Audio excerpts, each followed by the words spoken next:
मंगला, इतनी रात गए तुम मटका लेकर कहाँ जा रही हो? जी मैं कुएं से पानी लाने जा रही हूँ जी। क्या? अरे तुम पागल वागल हो गई हो क्या? तुम्हें अगर किसी ने देख लिया तो बेवजह बवाल खड़ा हो जाएगा, पता है ना? तो हो जाने दो जी, लेकिन घर में पानी की एक बूंद भी नहीं है। क्या मैं अपने बच्चों को प्यासा मरने दूँ? नहीं, आप मुझे जाने दीजिए, छोड़िए। देखो मंगला, मैं तुम्हारी बात समझता हूँ, लेकिन तुम्हें पता है ना, हम कुएं और तालाब का पानी जमींदार के हुक्म के बिना नहीं ले सकते। अरे छोड़ो जमींदार साहूकार की बातें। वो होते कौन है हमें रोकने वाले? पानी पर सबका एक जैसा हक है। देखो, तुम्हारी बात ठीक है, लेकिन तुम ये भूल रही हो कि अगर ये बात गलती से भी किसी को पता चला कि अगर हमने जमींदार के हुक्म के बिना पानी लिया है, तो उसकी सजा हमें मिलेगी और हमारे बच्चों को भी। इसीलिए सोच लो हमें क्या करना पड़ेगा। रामू की बात सुनकर मंगला ने मटका नीचे रख दिया और चुपचाप सो गई। मगर उसके मन में कल सुबह की फिक्र खाई जा रही थी। वहीं सुरई और पगलापुर के पड़ोसी गांव बदलापुर में बड़ी अजीब घटनाएं हो रही थी। हाँ अम्मी, अभी मैं खाना खाकर घर लौटा हूँ। आप फिक्र मत कीजिए, मैं यहाँ ठीक हूँ। मैंने कह दिया ना अम्मी। अरे ऐसे कैसे मैं वापस आऊँ? इतनी कड़ी मेहनत करने के बाद मुझे एक बेहतरीन टीचर की नौकरी मिली है और आप चाहती हैं कि मैं सब ये छोड़कर सिर्फ घर आ जाऊं, वो भी सिर्फ इसीलिए कि मुझे थोड़ा जुकाम हुआ है। वाह रे वाह। नहीं नहीं, अभी आप मेरी बात सुनिए, मैं यहाँ ठीक हूँ। आप मेरी फिक्र छोड़िए, आप सो जाइए। मैं अब फोन रखता हूँ और सो जाता हूँ, ठीक है? तभी रोहित की नजर घर के मटकों पर पड़ी। अरे ये क्या, पानी से भरे मटके खाली किसने किए? लगता है कस्बे वालों की बातें सच है, वाकई में काली माँ का प्रकोप हुआ है। तो ये थी वो अजीब घटना। अचानक गायब हुए पानी के बारे में रोहित ने तुरंत ही ग्वालों को बताया और पूरे सरपंच ऑफिस में बवाल मच गया। नहीं नहीं, हमें और कुछ नहीं सुनना सरपंच जी। आप इस मसले का हल ढूंढिए, वरना गजब हो जाएगा। देख रहे हो ना, बेचारे हमारे स्कूल के मास्टर जी के घर से भी पानी गायब हो गया।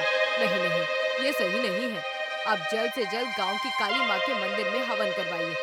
ये जरूर काली माँ का प्रकोप है, वरना ऐसे कभी पानी गायब होता है क्या? हाँ सही है, हवन करवाइए, हवन करवाइए। गांव वालों के बीच मची गड़बड़ देखकर सरपंच जी घबरा गए। उन्हें कुछ समझ में नहीं आ रहा था। तभी रोहित को एक बात याद आई, जिससे पानी गायब होने का राज पता चल सकता था। रुको रुको, देखो शांत हो जाओ। देखो, हमारे कस्बे में जो अजीब किस्से हो रहे हैं उससे हम परेशान हैं, लेकिन ऐसी हालात में अगर हमने शांति से काम नहीं लिया तो हम इसका रास्ता नहीं निकाल पाएंगे। और रही बात काली माँ के प्रकोप की, तो मुझे नहीं लगता कि ऐसा कुछ हुआ है। काली माँ का प्रकोप नहीं तो क्या है ये? ऐसे अचानक पानी गायब होता है क्या? होता है, अगर उसे चोरी किया गया हो तो। क्या? चोरी? हाँ, चोरी।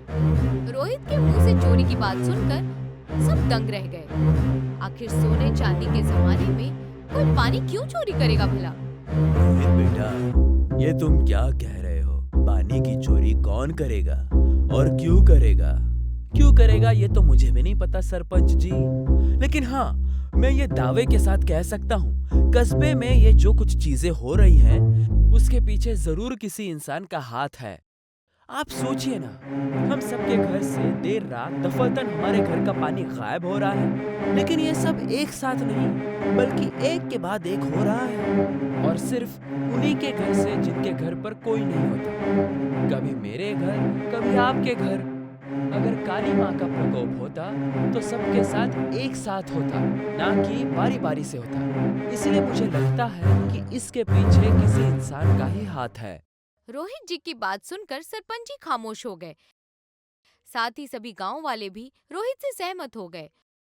अब शुरू हुआ खेल पानी चोर को पकड़ने का। अगली रात रोहित के कहने पर सरपंच जी ने अपने घर को ताला लगाकर बाहर जाने का नाटक किया और जैसा रोहित ने सोचा था वैसा ही हुआ। गांव का पानी चोर पकड़ा गया। नहीं नहीं, मुझे छोड़ दो, मुझे छोड़ दो। मैंने कोई गुनाह नहीं किया, मुझे छोड़ दो।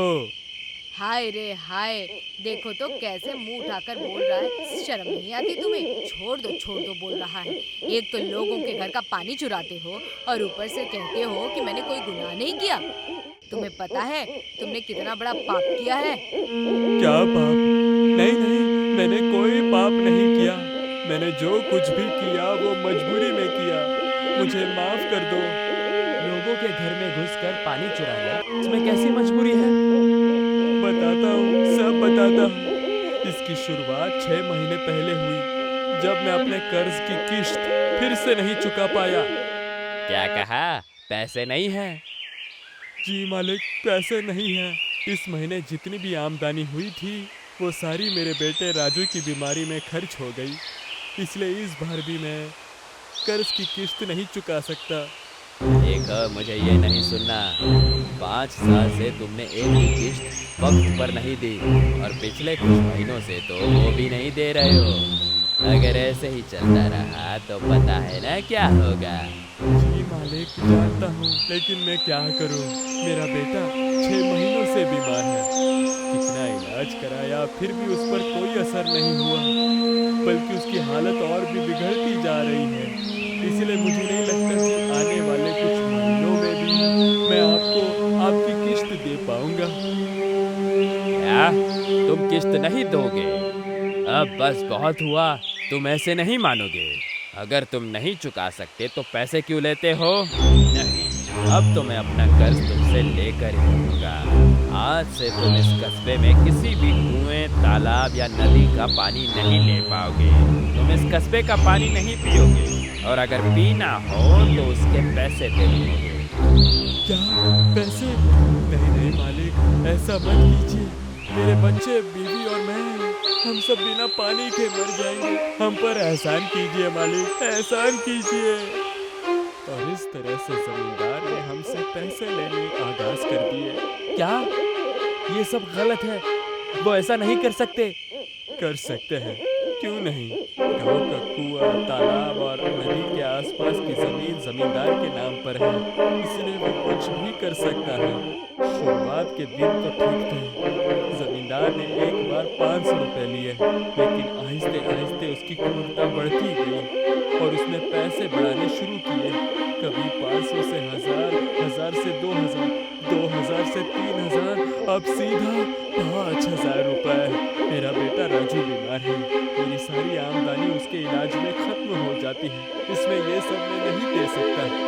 इसलिए मैंने सोचा कि अगर अपने कस्बे से नहीं तो किसी और कस्बे से पानी ले आता हूँ। इसलिए मैंने चोरी करने का आगाज की।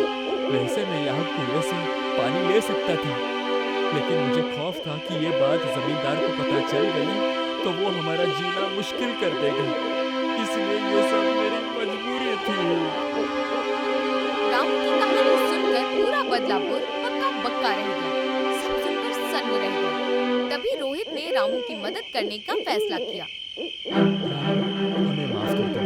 हमने तुम्हें न जाने कितना बुरा भला कहा, लेकिन अब बस हम स्वतंत्र भारत के नागरिक हैं और आज के ज़माने में तुम्हारे पानी के हक पर कोई भी पाबंदी नहीं लगा सकता। ये पाप है, घोर पाप, और इसकी सजा उस जमींदार को मिलकर ही रहेगी। रोहित की बात सुनकर रामू की आंखों में उम्मीद जगी और उसके बाद अगले दिन तुरंत रामू रोहित के साथ पुलिस थाने चला गया। उसने जमींदार की क्रूरता के खिलाफ शिकायत दर्ज की, जिसके चलते पुलिस ने तुरंत उस जमींदार को पकड़कर जेल के अंदर डाल दिया और साथ ही रोहित की मदद से रामू का कर्ज भी माफ करवा दिया।